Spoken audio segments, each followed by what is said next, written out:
राधे राधे भक्तों हमारे चैनल सनातन वाणी में आप सभी का हार्दिक स्वागत है। भक्तों, श्री चैतन्य चरितावली में आज हम श्रवण करेंगे भक्त वृंद और गौर हरि।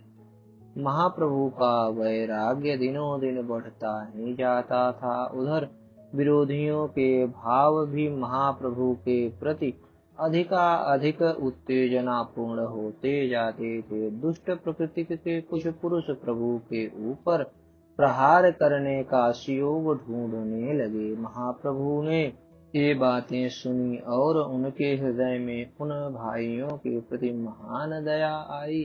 वे सोचने लगे, ये इतने भूले हुए जीव किस प्रकार रास्ते पर आ सकेंगे? इनके उद्धार का उपाय क्या है? ये लोग किस भांति श्री हरि की शरण में आ सकेंगे? एक दिन महाप्रभु भक्तों के सहित गंगा स्नान के निमित्त जा रहे थे। रास्ते में प्रभु ने दो चार विरोधियों को उनके ऊपर ताने कसते हुए देखा। तब आप हंसते हुए कहने लगे, पिंपली के टुकड़े इसलिए किए थे कि उससे कफ की निवृत्ति हो, किंतु उसका प्रभाव उल्टा ही हुआ। उससे कफ की निवृत्ति न होकर और अधिक बढ़ने ही लगा। इतना कहकर प्रभु फिर जोरों के साथ हंसने लगे। भक्तों में से किसी ने भी इस गूढ़ वचन का रहस्य नहीं समझा। केवल नित्यानंद जी प्रभु की मनोदशा देखकर ताड़ गए कि जरूर प्रभु हम सबको छोड़कर कहीं अन्यत्र जाने की बात सोच रहे हैं। इसलिए उन्होंने एकांत में प्रभु से पूछा, प्रभु आप हमसे अपने मन की कोई बात नहीं छिपाते। आजकल आपकी दशा कुछ विचित्र ही हो रही है। हम जानना चाहते हैं इसका क्या कारण है? नित्यानंद जी की ऐसी बात सुनकर गदगद कंठ से प्रभु कहने लगे, श्रीपाद तुमसे छिपाव ही क्या है? तुम तो मेरे बाहर चलने वाले प्राण ही हो। मैं अपने मन की दशा तुमसे छिपा नहीं सकता। मुझे कहने में दुख हो रहा है। अब मेरा मन यहाँ नहीं लग रहा है। मैं अब अपने अधीन नहीं हूँ। जीवों का दुख अब मुझसे देखा नहीं जाता। मैं जीवों के कल्याण के निमित्त अपने सभी संसारी सुखों का परित्याग करूंगा। मेरा मन अब गृहस्थ में नहीं लगता है। अब मैं परिव्राजक धर्म का पालन करूंगा। जो लोग मेरी उत्तरोत्तर बढ़ती हुई कीर्ति से डाह करने लगे हैं, जो मुझे भक्तों के सहित आनंद विहार करते देखकर जलते हैं, जो मेरी भक्ति के द्वारा की हुई पूजा को देखकर मन ही मन हमसे विद्वेष करते हैं, वे जब मुझे मुड़ मुड़ा कर घर घर भिक्षा के लिए टुकड़े मांगते देखेंगे तो उन्हें अपने बुरे भावों के लिए पश्चाताप होगा।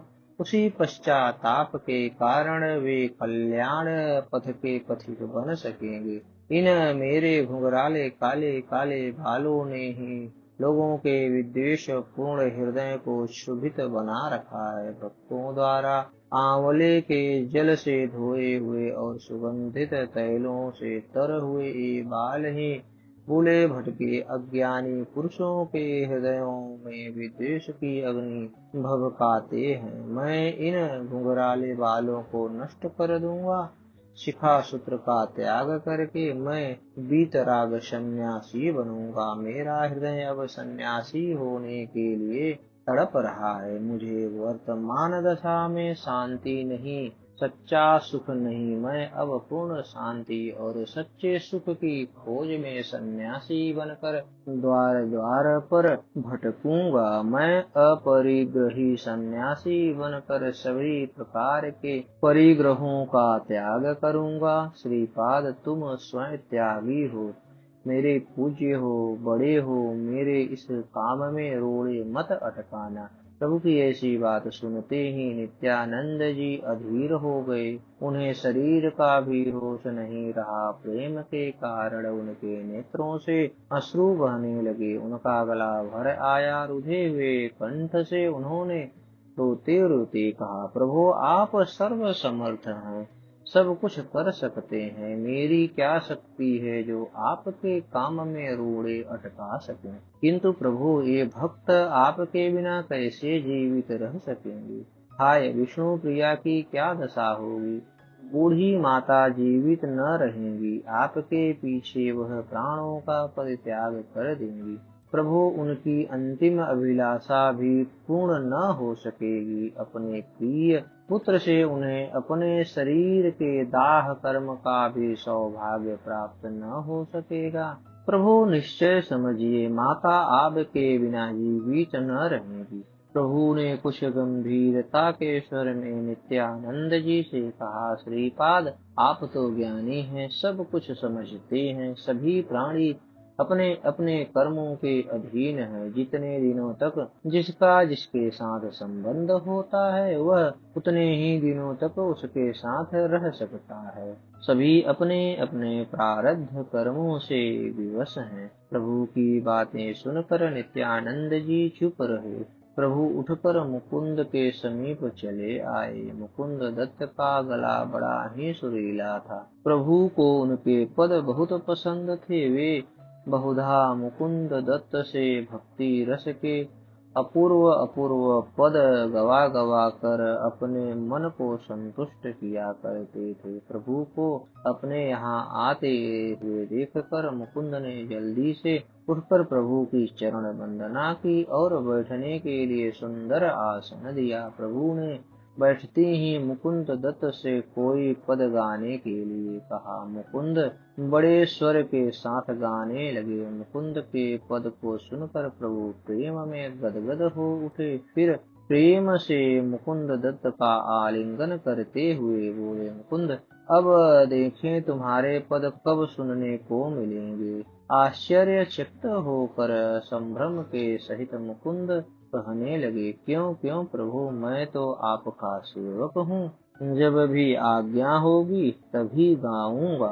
आंखों में आंसू भरे हुए प्रभु ने कहा, मुकुंद अब हम इस नवद्वीप को त्याग देंगे, सिर उड़ा लेंगे, कासाय वस्त्र धारण करेंगे, द्वार द्वार से टुकड़े मांगकर अपनी भूख को शांत करेंगे और नगर के बाहर सूने मकानों में, टूटी कुटियाओं में तथा देवताओं के स्थानों में निवास करेंगे। अब हम गृह त्यागी वैरागी बनेंगे। मानो मुकुंद के ऊपर वज्राघात हुआ हो।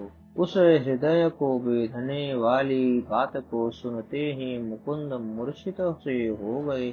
उनका शरीर पसीने से तर हो गया। बड़े ही दुख से कातर स्वर में वे विलख विलख कर कहने लगे, प्रभु हृदय को फाड़ देने वाली आप यह कैसी बात कह रहे हैं। हाय, इसलिए आपने इतना स्नेह बढ़ाया था क्या नाथ। यदि ऐसा ही करना था तो हम लोगों को इस प्रकार आलिंगन करके पास में बैठा के प्रेम से भोजन करा के एकांत में रहस्य की बातें कर करके इस तरह से अपने प्रेम पास में बांध ही क्यों लिया था। हे हमारे जीवन के एकमात्र आधार, आपके बिना हम नवद्वीप में किसके बनकर रह सकेंगे। हमें कौन प्रेम की बातें सुनावेगा, हमें कौन संकीर्तन की पद्धति सिखावेगा, हम सबको कौन भगवान नाम का पाठ पढ़ावेगा। प्रभु आपके कमल मुख के बिना देखे हम जीवित न रह सकेंगे। यह आपने क्या निश्चय किया है। हे हमारे जीवन दाता, हमारे ऊपर दया करो। प्रभु ने रोते हुए मुकुंद को अपने गले से लगाया। अपने कोमल करों से उनके गरम गरम आंसुओं को पोंछते हुए कहने लगे, मुकुंद तुम इतने अधीर मत हो।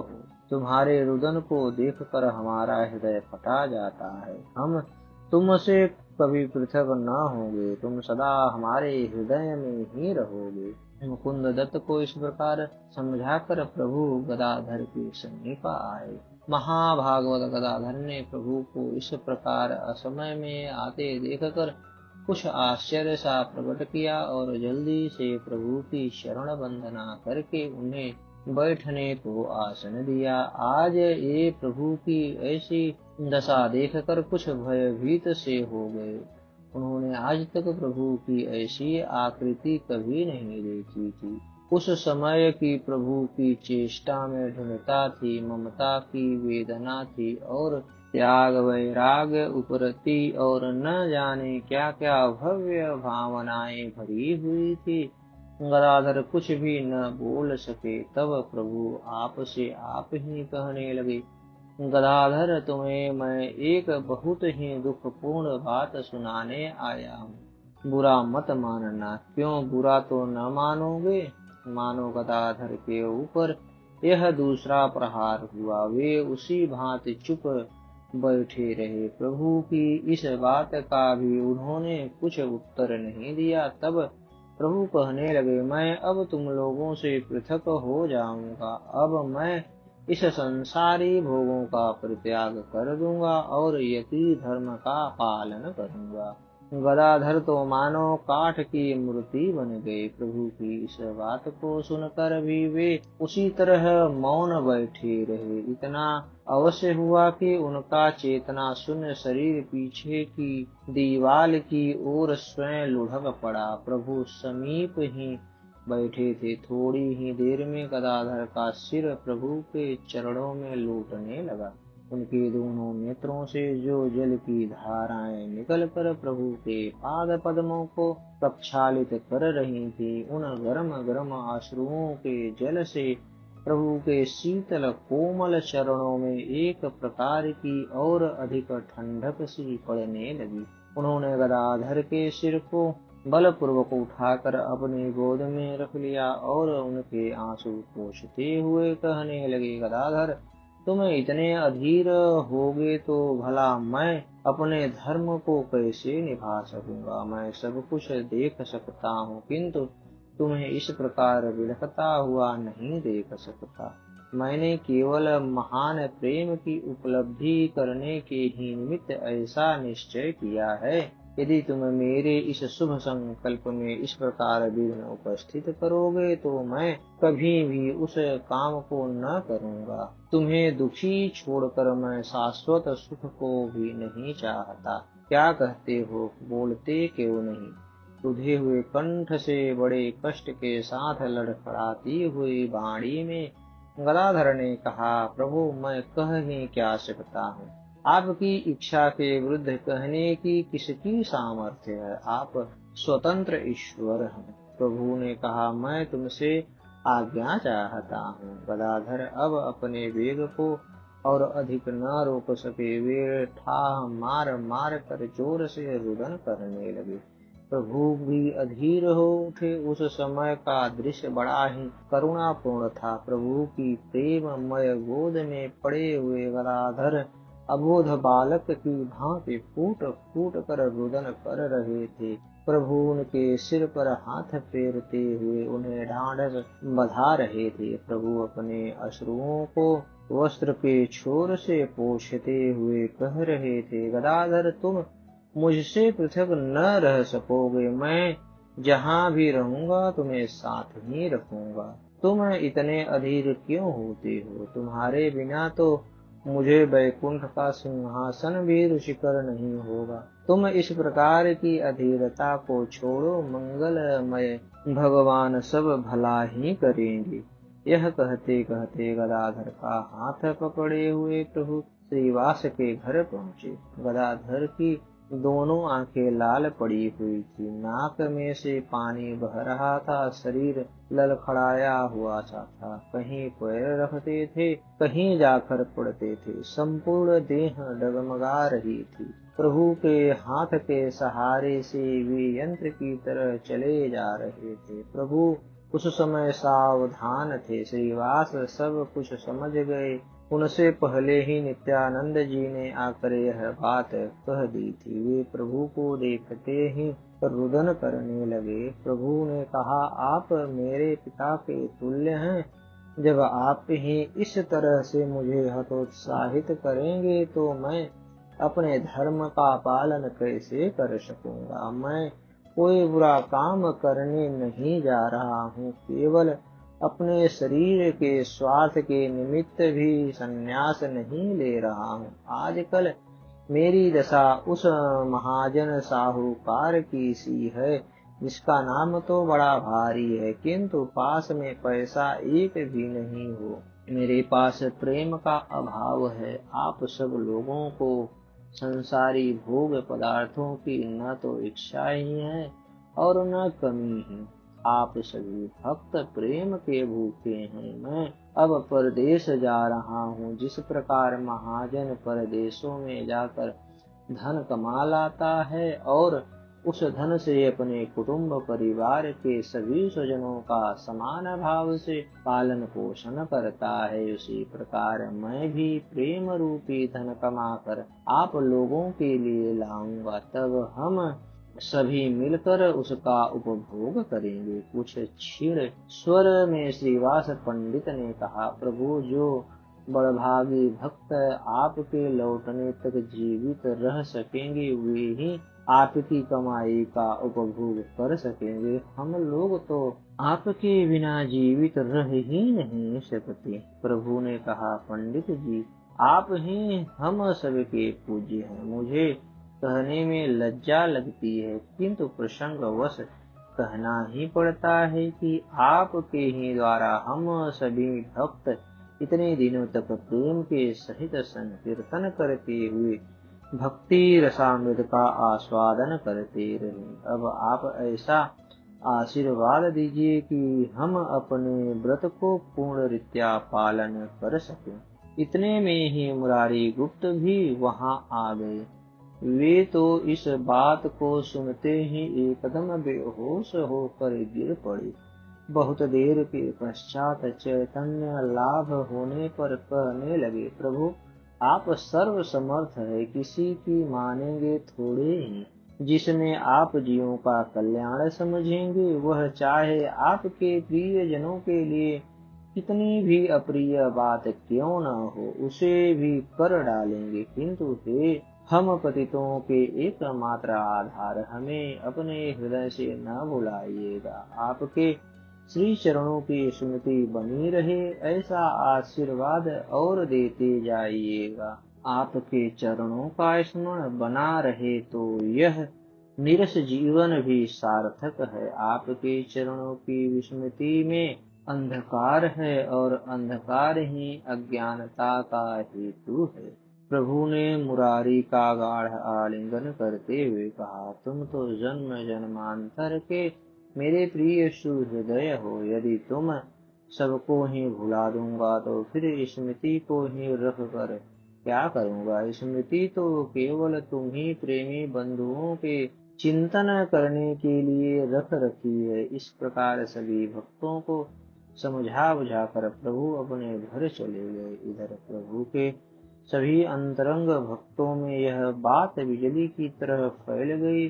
जो भी सुनता वही हाथ मारने लगता। कोई ऊर्ध्व सांस छोड़ता हुआ कहता, हाय, अब यह कमल नयन फिर प्रेम भरी चितवन से हमारी ओर न देख सकेगा। कोई कहता, क्या गौर हरि के मुनि मन मोहन मनोहर मुख के दर्शन अब फिर न हो सकेंगे। कोई कहता, हाय, इन घुघराले केशों को कौन निर्दयी नाई सिर से अलग कर सकता है। बिना इन घुंघराले बालों वाला यह घुटा सिर भक्तों के हृदयों में कैसी दाह उत्पन्न करेगा। कोई कहता, प्रभु कासाय वस्त्र की झोली बनाकर घर घर टुकड़े मांगते हुए किस प्रकार फिरेंगे। कोई कहता, ये अरुण रंग के कोमल चरण इस कठोर पृथ्वी पर नंगे किस प्रकार देश विदेशों में घूम सकेंगे। कोई पश्चाताप करता हुआ कहता, हम अब उन घुंघराले काले काले कंधों तक लटकने वाले बालों में सुगंधित तैल न मल सकेंगे। क्या अब हमारे पुण्यों का अंत हो गया। क्या अब नवदीप का सौभाग्य सूर्य नष्ट होना चाहता है। क्या नदिया नागर अपनी इस लीला भूमि का परित्याग करके किसी अन्य सौभाग्यशाली प्रदेश को पावन बनाएंगे। क्या अब नवद्वीप पर क्रूर ग्रहों की वक्र दृष्टि पड़ गई? क्या अब भक्तों का एकमात्र प्रेम दाता हम सबको विलखता हुआ ही छोड़कर चला जाएगा? क्या हम सब अनाथों की तरह इसी तरह तड़प तड़प कर अपने जीवन के शेष दिनों को व्यतीत करेंगे? क्या सचमुच में हम लोग जागृत अवस्था में ये बातें सुन रहे हैं या हमारा यह स्वप्न का भ्रम ही है? मालूम तो स्वप्न सा ही पड़ता है। इस प्रकार सभी भक्त प्रभु के भावी वियोग जन्य दुख का स्मरण करते हुए भांति भांति से प्रलाप करने लगे। अस्तु, तब तो हमारी यह कथा आपको कैसी लगी? कृपया कमेंट कर हमें अपना सुझाव दें और हमारे चैनल को ज़्यादा से ज़्यादा सब्सक्राइब करें और हमारी इस कथा और वीडियो को ज़्यादा से ज़्यादा लाइक करें। धन्यवाद।